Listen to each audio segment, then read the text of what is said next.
Hello, bienvenue sur Caro Magic Books et j'espère que vous vous portez bien. Je vous retrouve aujourd'hui pour vous faire le rituel book haul du mois précédent.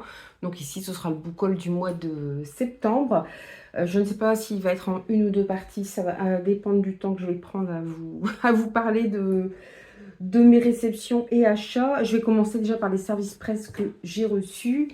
Alors, j'ai reçu de la part de SP de Croix Mirage Memories, l'arc 1 Rébellion. Alors, c'est divisé, il y a beaucoup de tomes, hein. Elle les a déjà écrits, elle est passée en ME, là, elle est revenue, enfin en maison d'édition, elle est revenue en auto-édition. Voilà, j'ai lu les épisodes 1 et 2. Là, c'est l'épisode 3, Les Espoirs Perdus.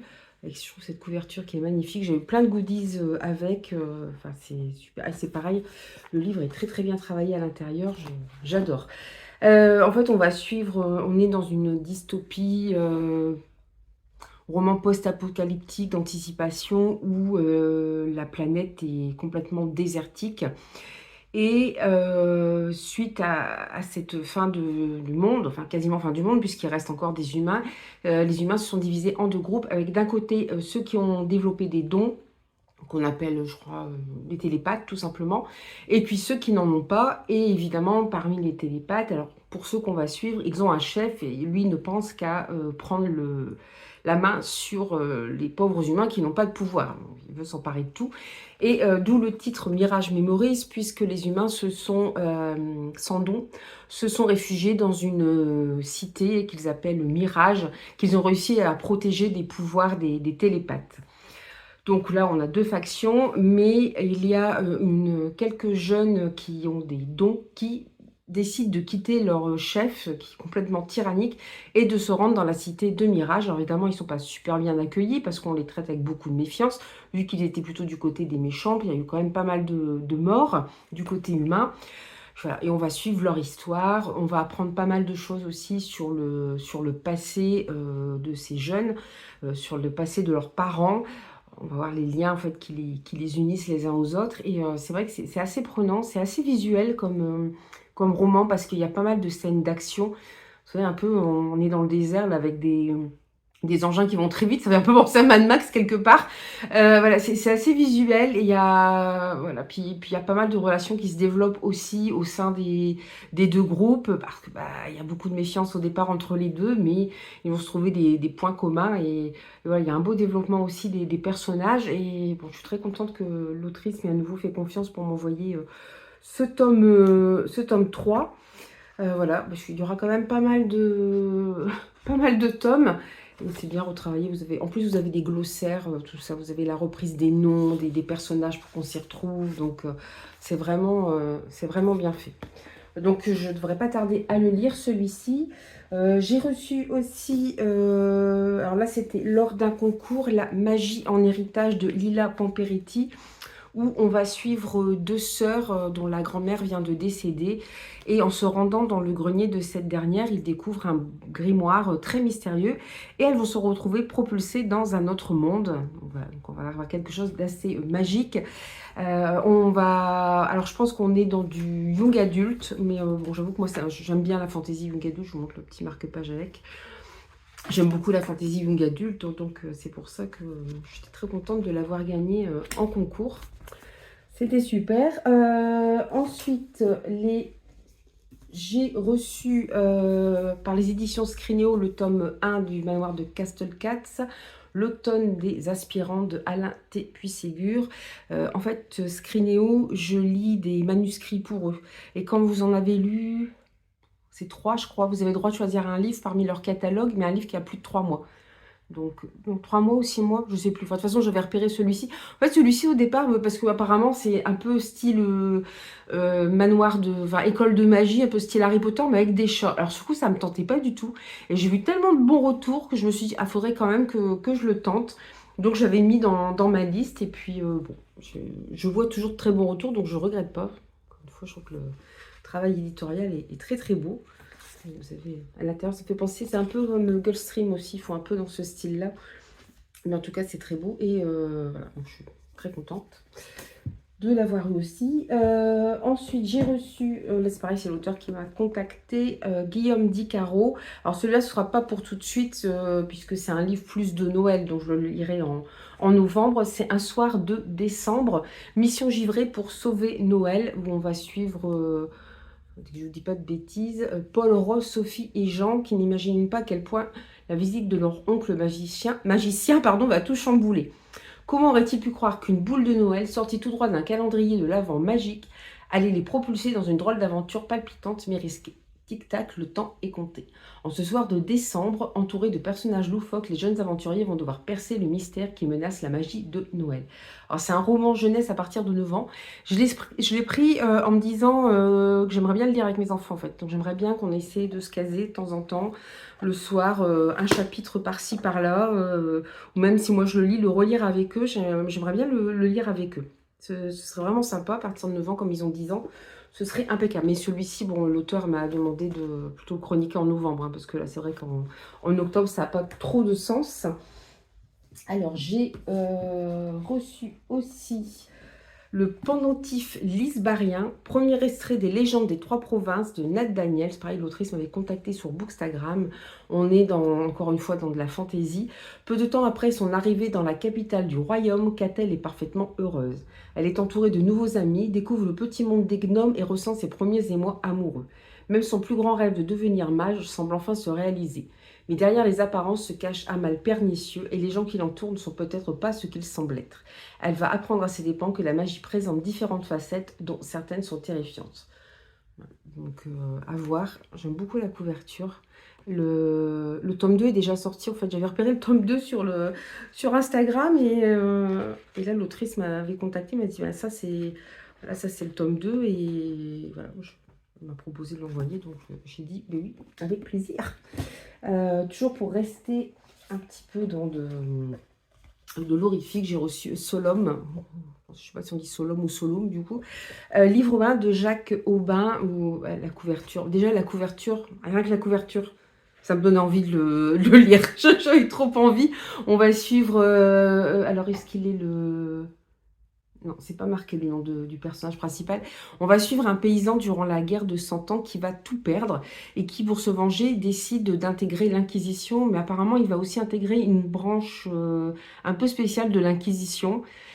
Bon, on sait déjà très bien ce que l'Inquisition a fait aux gens durant le Moyen-Âge. Donc là, je ne sais pas où ils vont aller encore plus loin dans l'horreur. Alors, je ne sais pas si on va aller vers quelque chose de, voilà, inspiré de l'histoire, mais assez, comment dire, assez sanguinolent, enfin, assez violent, puisqu'on parle de l'Inquisition et d'un homme qui veut se venger. Est-ce qu'on va aller vers de l'horrifique? Est-ce qu'on va aller vers du fantastique? Je sais pas trop, ça va être la surprise et j'avoue que j'ai bien hâte de le lire. Il est pas... Bon, après, il est grand, mais sinon, il est pas très gros. Et je suis curieuse, et cette couverture, j'en suis fan. J'adore, j'adore.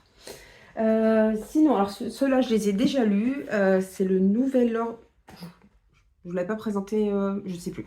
Je vous le représente, c'est pas grave. Le Nouvel Ordre Animal, tome 4 de Julie Bogno, qui est une série post-apocalyptique où les gens vivent sous des bulles et où les animaux se sont retournés contre l'homme et attaquent l'homme, le prennent pour cible à chaque fois. Donc ils ont été obligés de se réfugier dans des bulles qui ont été créées. Mais bien sûr, il existe encore un clivage entre ceux qui vivent dans les anciennes tours, voilà, qui vivent très bien, puis ceux qui vivent dans les bidonvilles, en bas des tours, et on va suivre Léonie justement qui est enceinte au début de la série et qui elle vit plutôt dans les bidonvilles, qui voulait être médecin. C'est très prenant parce qu'en fait c'est publié sous forme de feuilleton comme ça, très court, donc c'est hyper addictif. En plus il y a plein de flashbacks donc qui montrent à quel moment tout ça a basculé. Là, on commence à savoir les raisons pour lesquelles ça a basculé, mais il y a d'autres plot twists qui arrivent, il y a d'autres choses, parce que là, les personnages commencent à sortir de la bulle aussi, ils sont obligés, et il y a d'autres choses qui se passent au sein de la bulle qui pourraient, voilà, remettre en question beaucoup de choses, hein, retourner beaucoup de situations, c'est assez prenant. Donc c'est pas grave si je vous en reparle encore une fois, parce que c'est vraiment une très bonne série post-apocalyptique. Celui-ci, je viens de le finir, parce que là, au moment où je vous tourne la vidéo, nous sommes le 8 octobre et il sort le 9. Donc je voulais poster ma chronique aujourd'hui. C'est Echo Warrior de Jean-Marc Ligny, c'est aux éditions Mnemos, leur label Mu. On va suivre des jeunes dans un futur proche. notamment Fiora. Elle fait partie d'un collectif pour la Terre, bien sûr on va parler d'écologie, hein, c'est un livre assez engagé du point de vue écologique. Elle fait partie d'une association qui s'appelle Seule la Terre. Elle a pour mentor un homme d'une cinquantaine d'années, Baptiste. Et ils sont en train de manifester voilà, pour protéger la planète. Et bon, Baptiste, il est un peu vu comme un vieux parce que bah, il refuse d'entrer dans la violence, il veut une révolution pacifique. C'est un peu compliqué. Et malheureusement, il se prend les, un ou une LBD, je ne sais plus ce que c'est exactement le nom, c'est des balles, pas en caoutchouc, ouais, c'est peut-être du caoutchouc, vous savez, qui peuvent blesser, enfin qui ne vous tuent pas, mais lui, il la reçoit de près et il se retrouve très sévèrement blessé. Donc tout ça, ça perturbe quand même fortement celle qui a, voilà, pour qui il était son mentor. Dans le même temps, on va suivre Malik, qui vit dans une cité et qui voit son père voilà, tous les jours aller travailler pour 2 francs 6 sous dans une usine en plus de plastique. Je vous jure, les scènes avec quand il crée le plastique, ouais, c'est écœurant. C'est écœurant, vous n'avez plus envie de regarder un truc en plastique après ça. Et puis malheureusement, alors lui, Malik, il a tendance à traîner dans la cité. Bon, il fait pas partie d'un gang, même s'il commence à y avoir des gangs aussi dans sa cité, mais il commence à dealer tout ça, donc il prend pas forcément le bon chemin. Sa mère fait des ménages, sa sœur commence aussi à traîner dans la cité. Et en fait, ils ont dû quitter leur pays précipitamment, puisque Al-Qaïda est en train de s'emparer de leur pays. Donc voilà, ça a été une catastrophe, un bouleversement pour eux. En plus, quand on est dans un futur proche, là, la France a fermé ses frontières dans le sud de la France. Il devient plus compliqué d'avoir la nationalité française. Les expulsions, on le voit, sont beaucoup plus rapides. Voilà, c'est un état beaucoup plus sévère, mais il y a toujours en plus ce combat à côté pour l'écologie. Quand on voit cette usine de plastique, c'est une horreur. Et le père de Malik, malheureusement, va décéder. Tout ça c'est dans la 4e de couverture, hein. Il est appelé en urgence pour une réparation. Il dit mais il faut couper la machine, sinon il y a un risque. Et son chef refuse parce qu'il faut produire autant de plastique, parce qu'ils ont un contrat avec une société, donc bref, pour de l'argent.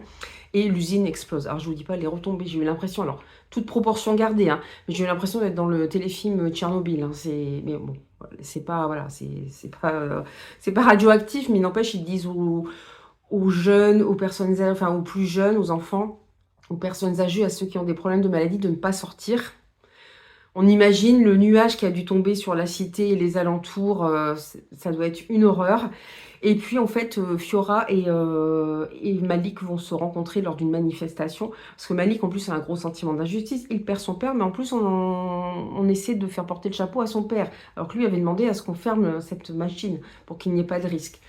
Donc ils vont décider de... Voilà, il y a d'autres jeunes qui vont des amis à eux qui vont les rejoindre dans ce petit groupe. Ils vont se faire appeler les Eco-Warriors. Alors au départ, leur but, alors évidemment, c'est de protéger la planète. Continuer le combat pour l'écologie. Même si pour Malik, le combat est un peu différent. Lui, il veut faire payer les gens qui ont maltraité son père, qui l'ont traîné dans la boue, enfin bref, toute la grosse société qui se trouve derrière cette usine. Et pour finir, il se retrouve à attaquer d'abord des gens qui ont énormément d'argent, et notamment à faire virer de l'argent sur des comptes, parce qu'ils ont une hackeuse avec eux, à faire virer de l'argent à l'étranger pour pouvoir avoir de l'argent pour continuer le combat. Bon, bien sûr, il va y avoir des dissensions, des relations différentes entre les personnages, leurs relations vont évoluer, mais aussi l'idée qu'ils ont de leur futur. Ils vont partir dans des directions assez différentes. Ça, c'était très émouvant. Moi, je me suis beaucoup attachée aux personnages parce que c'est des jeunes qui sont pleins d'idéaux et on se dit, il y a un moment, ils vont se fracasser contre la réalité, où ils vont être rattrapés par la justice, on ne sait pas trop. Et puis, ils prennent des chemins assez différents. J'ai été beaucoup émue par le parcours notamment de Malik. Je crois que c'est celui qui m'a le plus émue. Mais ils ont vraiment tous, parce qu'ils sont 5 en tout, et enfin il y a un 6e, mais un adulte qui vient se greffer, mais bon, lui c'est vraiment pour l'argent. Mais vraiment ils ont des parcours très différents, et du coup bah, ils ont des visions de la vie aussi différentes. Ils ont tous un gros sentiment d'injustice, ça c'est clair. Ils veulent changer la société, mais après c'est pas toujours évident. Après on peut vite sombrer dans la violence. Voilà, donc ils vont choisir des chemins différents, et ça c'était super intéressant parce qu'on voit selon les caractères ce qu'ils vont choisir.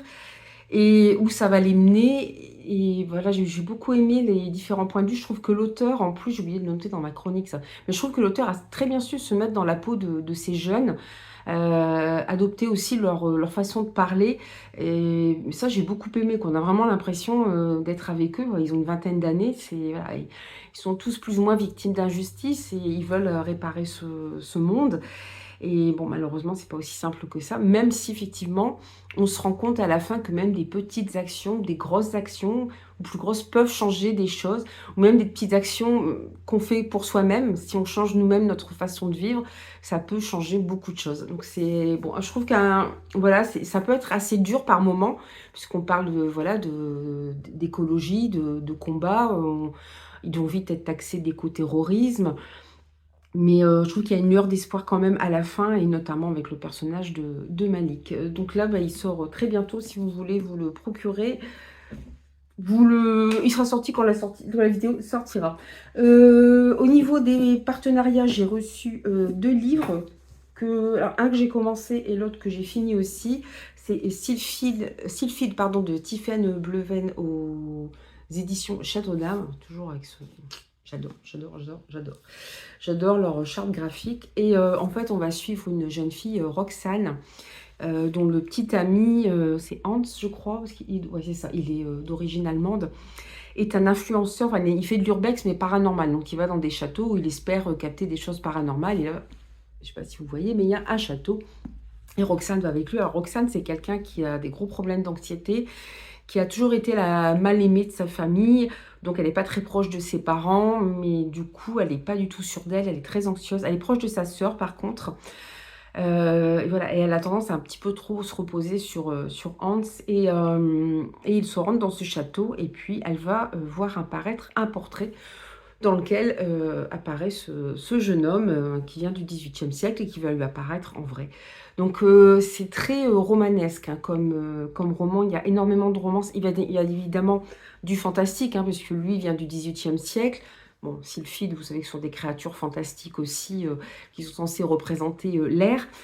Même s'il y a un côté quand même assez sombre dans cette romance, voilà, ça va beaucoup tourner autour de la relation entre ce jeune homme qui s'appelle Eben et Roxane. Et Roxane qui est un peu perdue parce qu'elle est tout de suite attirée par Eben, mais elle aime Hans aussi, donc elle ne veut pas le trahir. Il y a des personnages secondaires aussi qui vont voilà, se développer au fur et à mesure de l'histoire, qui vont apparaître, qui vont tout rebouleverser. Voilà, c'est vraiment un roman. Je vous le conseille plus si vous aimez les romances. Si vous aimez que le fantastique, vous n'allez pas forcément y trouver votre compte. Par contre, si vous aimez les romances fantastiques, avec prédominance de la romance, vous pouvez y aller. Voilà, ça se lit très bien. Il y a quand même il y a un côté très fleur bleue et en même temps, c'est très sombre, surtout à la fin. Il y a quand même pas mal de manipulation. C'est noté, je crois, au début, de toute façon, en trigger warning au niveau des relations toxiques, si je dis pas de bêtises. Où est-ce que c'est noté? Ouais, sujets sensibles tels que la manipulation et les relations amoureuses toxiques. Voilà. Les événements qui vous sont donnés à lire sont purement et uniquement romanesques. Ils s'inscrivent dans un contexte moral ancien, parfois cruel, que nous condamnons fermement aujourd'hui. Évidemment, comme on a un personnage qui vient du XVIIIe siècle, c'est pas tout à fait la même mentalité. Voilà, donc il y a ce côté quand même assez sombre, un peu manipulateur. Roxane qui se débat un petit peu avec ses pensées. Et à côté de ça, Eben voilà, qui a vraiment des sentiments pour elle, mais il y a d'autres enjeux. Et je suis en train de vous faire un point lecture en fait sur ce livre, alors que c'était censé être un book haul. Donc je m'arrête là. J'ai reçu toujours chez Château d'Âme, alors ils font des livres oracles, donc c'est des livres avec des cartes. Soit pour avoir des réponses à vos questions, soit de développement personnel. Et là, bon, vous avez pu reconnaître Coco Chanel. J'ai déjà enlevé les petites cartes. J'ai commencé à le feuilleter. Donc là, c'est Messages créatifs de Coco Chanel. C'est de Marion Corrales. C'est toujours chez Château d'Âme, toujours avec cette belle charte graphique. Donc, par contre, j'étais vachement contente parce qu'au début, il y a une biographie sur Coco Chanel. Alors, évidemment, tout le monde connaît Coco Chanel, mais je ne savais pas qu'elle avait eu une enfance et une adolescence aussi dure, hein. Elle est vraiment issue d'un milieu pauvre. Elle est née à la fin du 19e siècle. Elle est vraiment issue d'un milieu très pauvre, hein, quand même. Elle n'a pas eu une vie facile. Alors après, le truc aussi, c'est qu'elle a pas toujours dit la vérité sur son enfance et son adolescence, où elle a déformé les faits. Une fois, elle a dit une chose, une fois une autre. Donc, c'est difficile, c'est ce qu'explique l'autrice, de savoir exactement ce qu'elle a vécu. On sait clair qu'elle n'a quand même pas eu une vie facile, hein, puisque ses parents n'étaient pas riches. Sa mère, ils étaient 6 quand même. Sa mère est morte quand elle avait 12 ans. Donc, ses trois frères ont été envoyés à l'assistance. Elle et ses 2 sœurs envoyées dans un couvent. Ça n'a pas été super, super gai. Je pense qu'elle a besoin aussi de prendre une revanche sur la vie, et d'où son idée, effectivement, de révolutionner les choses, de laisser une empreinte, voilà, dans ce monde. Et là, en passant par la mode, puisqu'elle avait appris à coudre, notamment quand elle était dans ce couvent, et ensuite après avec une de ses tantes. Et voilà, c'est très intéressant parce que l'autrice propose de faire des exercices aussi quand vous tirez une des cartes qui sont là. Elle propose aussi de faire un petit exercice d'écriture ou un exercice de visualisation, où vous pouvez même scanner un exercice de visualisation. Donc il est un peu différent de celui avec les messages éclairés de Jane Austen. Et il est très intéressant aussi. Mais je vous en reparlerai parce que c'est pareil, je suis en train de vous faire un point lecture là. On va pas s'en sortir. Sinon, oh, oups, j'ai failli tout faire tomber. Niveau graphique, je me suis enfin lancée, j'ai enfin acheté le manoir Sheridan qui faisait envie depuis très longtemps. Puis après, je les avais vus sur Momox et après, il n'y avait plus que le tome 2 et pas le tome 1. C'est une duologie, hein. Donc, c'est de La Montagne et Mailly aux éditions Vent d'Ouest. Donc là, on a le tome 1 et là, le tome 2. Puis comme ça, j'ai pu le rajouter dans mes piles à lire de Challenge et compagnie. Je trouvais ça parfait. Oh là, je suis tombée sur une page, je ne vais pas vous la montrer parce que ça risque de spoiler. Mais j'aime beaucoup ce genre de dessin en plus. Moi, donc, on va suivre, c'est Daniel, je crois. Daniel, c'est ça, au Québec en 1922, qui vient de dévaliser un magasin général. Et puis au moment de sa fuite, il manque de se noyer dans un lac. Et il est secouru par un homme qui l'emmène ensuite dans son manoir, le manoir Sheridan. Sauf qu'arrivé là-bas, Daniel se rend compte que il y a une aile du château qui est fermée, où il est interdit d'aller. Et puis surtout, il y a cette jeune femme qu'on voit ici, qui est la nièce du propriétaire et qui est dans un état catatonique. Donc, qui est assez mystérieuse aussi.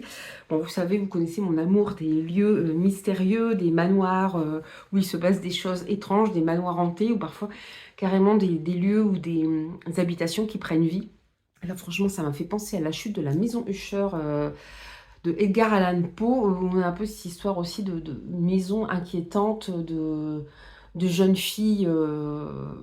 Elle n'est pas en état catatonique, elle est morte dans La Chute de la Maison Usher, mais je ne vais pas vous en dire plus, c'est le début. Hein. En plus, c'est une nouvelle, hein, La Chute de la Maison Usher, donc c'est très court. Et du coup, ça me tentait. Il y a un bout de temps que je l'avais mis dans ma wishlist.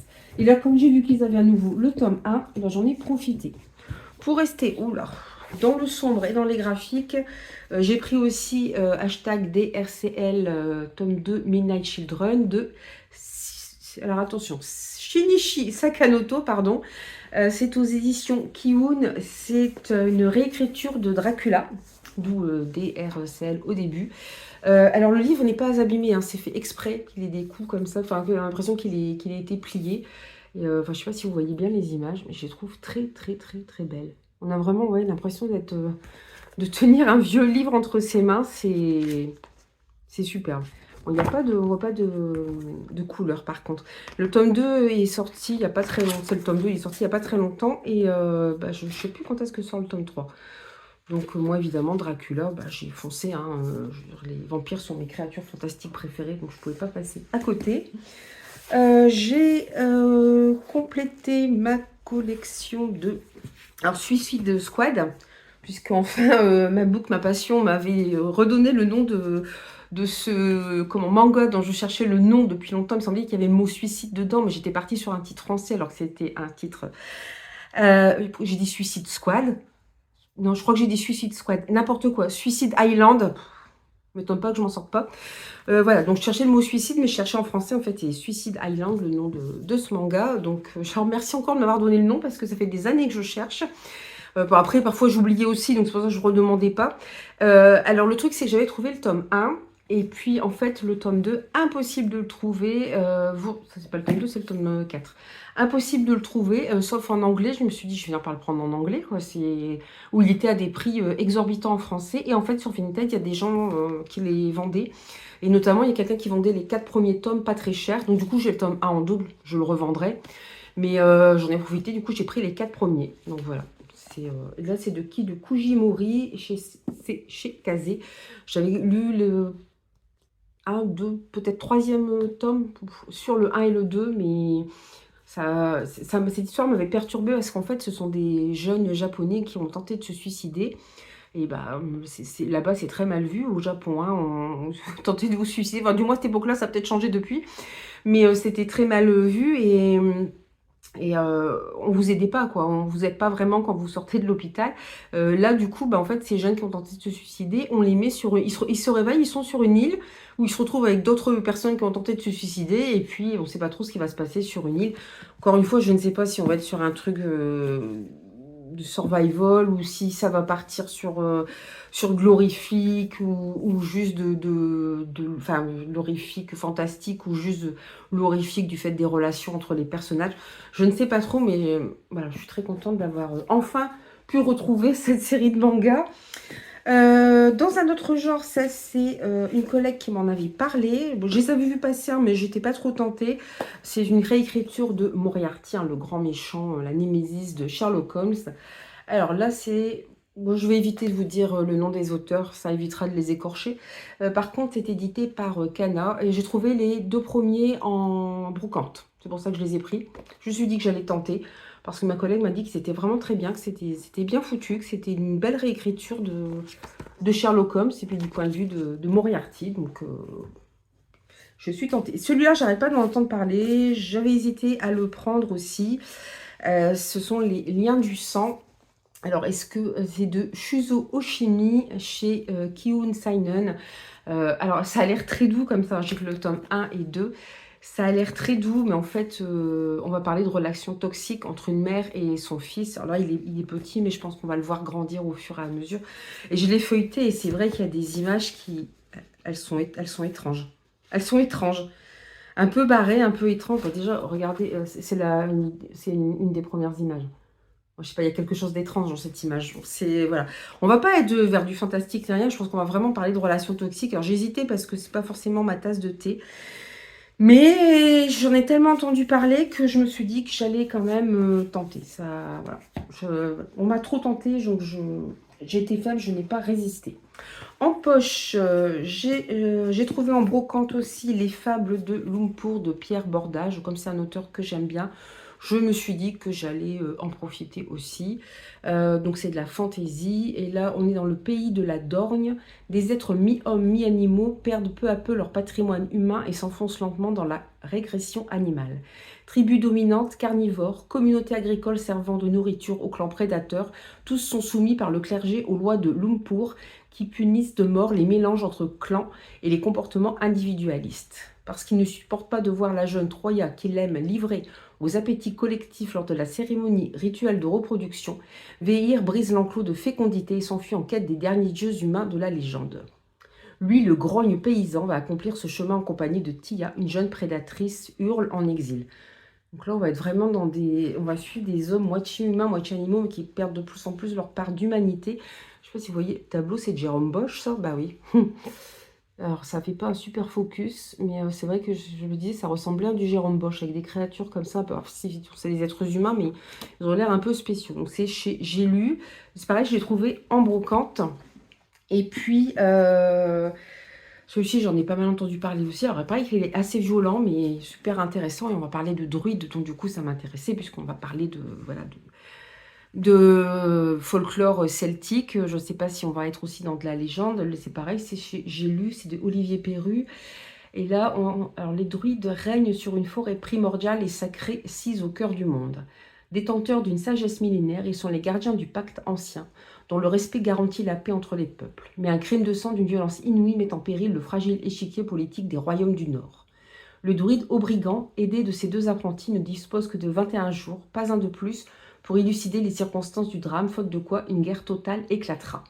Tandis que le compte à rebours tourne, chaque lune apporte son lot de nouveaux cadavres, l'entraînant toujours plus loin dans l'horreur. Donc encore une fois, je ne sais pas si je pense qu'on va être quand même dans du fantastique. J'adore leur dessin, leur couverture chez J'ai lu. Je trouve qu'elle vous plonge vraiment dans l'ambiance. C'est Miss Carolive qui en avait parlé, mais il y a d'autres personnes aussi qui en ont parlé de ce roman. Et voilà, il paraît qu'il est assez violent, mais très bon quand même. Donc puis voilà, ça parle de druides, ça parle de folklore celte, de crime. Bon, je ne peux pas passer à côté. Et le tout dernier sera un petit peu un policier, mais en même temps réaliste, on va dire, enfin, dans du réalisme. C'est Winter's Bone de Daniel Woodrell aux éditions Totem. Ça a été adapté en film avec Jennifer Lawrence. Voilà, accusé de diriger un laboratoire de cristal meth, le père de Rhys s'est enfui et sa famille risque de perdre sa maison s'il ne se présente pas au tribunal. Avec ses 2 jeunes frères qui dépendent d'elle, Rhys, 16 ans, sait qu'elle doit retrouver son père.